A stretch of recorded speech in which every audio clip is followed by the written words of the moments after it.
If Joe Biden wins it, he's the president. He doesn't need it to win the presidency. Biden does not. The president does. Let me show you what I mean, and we go through this math right now. Because it is 20, right? So we clear this out. The president is leading right now in Maine's 2nd Congressional District. We'll start with the 1. We don't know that he's going to win it, but he's leading right now. The president's lead in North Carolina, it has shrunk a little bit, but it's held up so far. Let's assume he gets it there.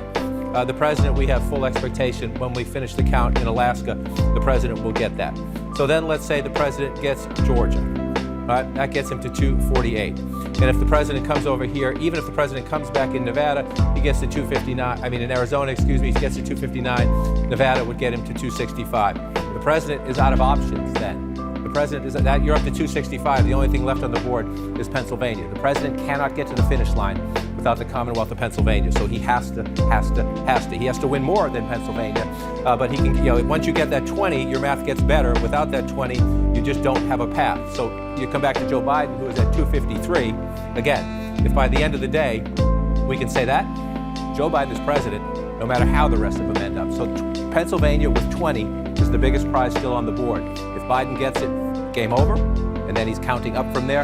If the president does not win Pennsylvania, he's done. It's an absolute essential state for him as we watch that lead shrink. And if Biden gets Arizona, continues to hold on to Arizona and Nevada, and that also gets him. That's it. You don't even have to finish the thought.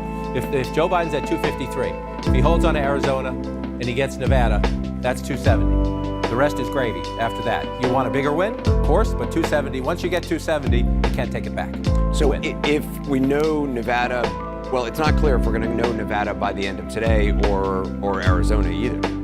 Right, it is not. And so that's why if you talk about today as a potentially decisive day, the key point is how many votes, when we get more out of Nevada, how much is it? Right. And what do they tell us about the universe still out there? Can you make a projection based on what you have? We leave that to the data people, but we need to know. So come back to where we start. If Arizona and Nevada keep us waiting, which is perfectly conceivable, can Joe Biden get there without them? Yes, he can get there with just Pennsylvania. That would be it. Although Pennsylvania, that's 700,000 plus votes still to be counted there, and also more military ballots still coming in.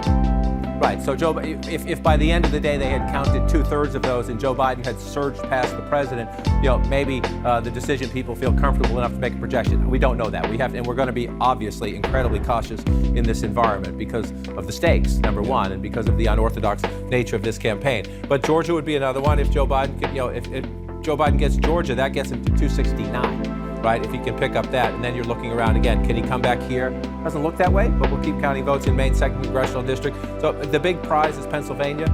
Yeah. So can we? Your question, I think, if you boil it down, is today the decisive day? Well, we can't say that for certainty. We just can't. We have to keep counting. But there's the potential if they speed up the count in Pennsylvania a little bit, and if we get Georgia, and then if one of the western states, southwestern states, gives us a little bit more, perhaps. We'll at least know the trend lines. We will have a much better sense of the trend lines if Joe Biden overcomes the president's leads in Pennsylvania and in Georgia. At least we'll know the trajectory. We might not be at the finish line. Yeah, and Nevada, too, with that slim lead. It's just fascinating to watch, waiting for numbers there. John, thanks very much.